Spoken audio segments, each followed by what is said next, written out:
Halo Sobat Bola Bocor, apa kabar semuanya? Semoga sehat-sehat selalu. Di video kedua kali ini saya akan membahas sedikit tentang PSM Makassar. Meskipun kita tahu pada saat ini Liga tengah terhenti karena ada jeda internasional, dan PSM Makassar juga tengah meliburkan para pemain-pemainnya. Dan tentunya para pemain-pemain PSM Makassar memanfaatkan hari liburnya, ada yang mungkin pulang kampung, ada yang mungkin berkumpul bersama keluarga, dan mungkin ada juga yang pergi liburan bersama keluarganya teman-teman. Tapi apapun itu, saya berharap para pemain-pemain PSM Makassar tetap menjaga kondisi fisiknya, tetap menjaga kebugarannya, karena setelah jeda internasional dan liga kembali dimulai, PSM Makassar akan menghadapi salah satu tim kuat di musim ini, yaitu juara bertahan Persib Bandung. Dan tentunya PSM Makassar kembali akan diuji apakah mampu mempertahankan posisinya saat ini di puncak klasmen dan mempertahankan keangkeran dari Stadion Batakan. Karena di pekan keempat ini PSM Makassar akan menjadi tuan rumah kembali di Stadion Batakan melawan sang juara bertahan, yaitu Persib Bandung teman-teman. Nah, ngomong-ngomong tentang pemuncak klasmen sementara yang ditempati oleh PSM Makassar, kira-kira apa kunci sukses anak-anak asuh dari Coach Bernardo Tapares bisa langsung tancap gas di awal-awal liga? Padahal kalau kita melihat persiapan yang dilakukan oleh PSM Makassar jelang liga dimulai, ya tidak begitu prima juga teman-teman kalau menurut saya. Apalagi kalau kita melihat permainan PSM Makassar di turnamen pramusim Piala Presiden, ya ini tidak begitu bagus juga di sini teman-teman.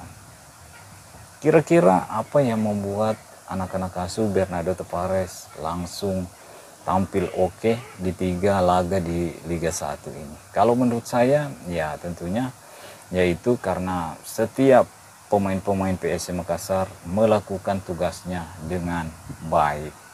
Baik di lini depan, lini tengah, lini belakang, begitupun dengan penjaga gawang PSM Makassar. Nah, kita berbicara lini depan yang bekerja dengan baik, tentunya teman-teman paham siapa yang saya maksud, yaitu Nerming Haljaita, pemain PSM Makassar yang berpaspor Slovenia ini teman-teman, saat ini sudah mencetak 4 gol di Liga 1 di pekan ketiga ini.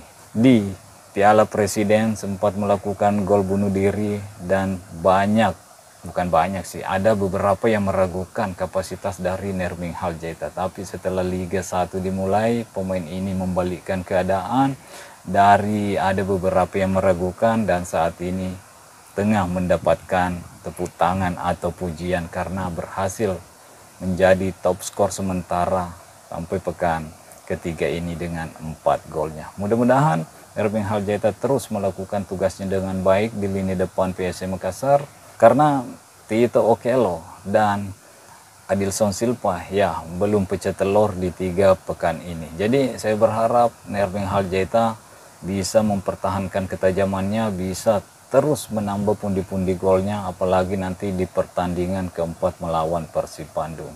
Nah, siapa lagi pemain-pemain yang melakukan tugasnya dengan baik? Ya tentunya di sektor lini belakang yang ditempati oleh Yuran Fernandes dan Neto Suarez, yaitu center back dari PSM Makassar ini. Ini yang membuat juga PSM Makassar cukup sukses sejauh ini karena ketenangan yang dimiliki oleh Yuran Fernandes dan Neto Suarez di lini belakang. Ini memang kalau kita melihat permainan PSM Makassar, ya mungkin ada yang bilang agak sedikit membosankan karena PSM Makassar bermain dengan menunggu dan banyak melakukan counter attack atau serangan balik cepat.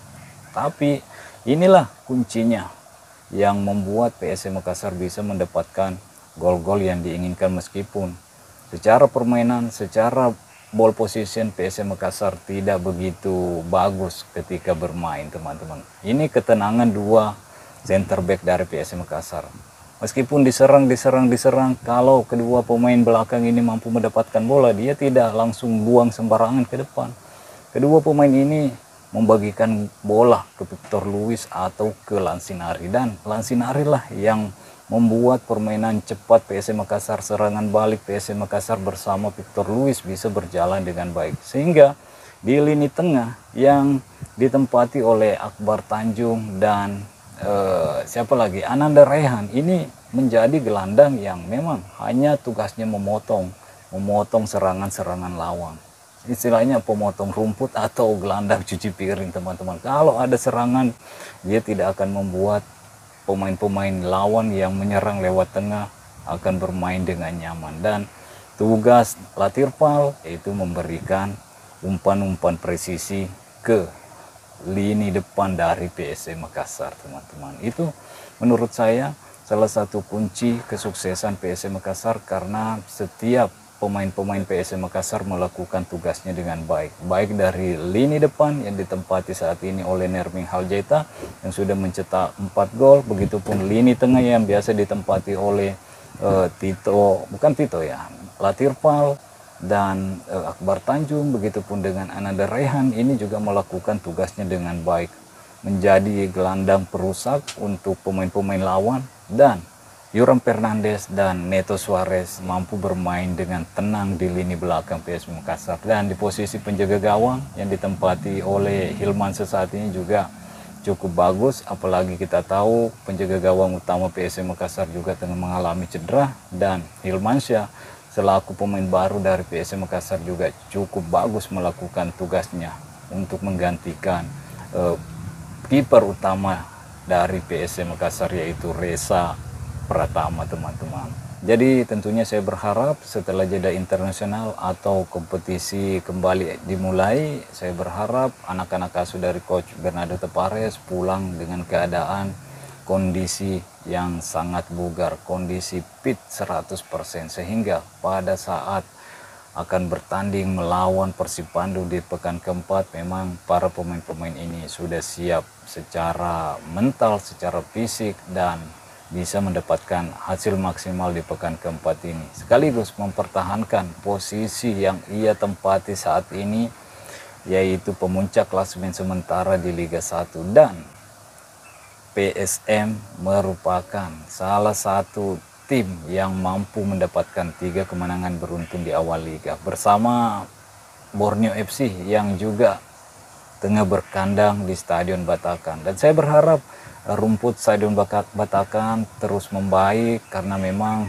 stadion ini cukup sibuk karena ada 2 tim yang berkandang saat ini, yaitu PSM Makassar dan Borneo FC, yang kita tahu saat ini tengah melakoni pertandingan yang cukup bagus di awal liga ini, sama-sama mendapatkan 3 kemenangan beruntun. Tapi melihat kondisi Stadion Batakan yang kemarin ketika bermain Borneo FC versus Bali United, ya cukup kelelahan kalau saya melihat rumput yang dimiliki oleh Stadion Batakan, sementara kedua tim yang berlaga di Stadion Batakan ini ya tidak menunjukkan rasa kelelahan meskipun bermain dengan jadwal yang padat di bulan Agustus kemarin.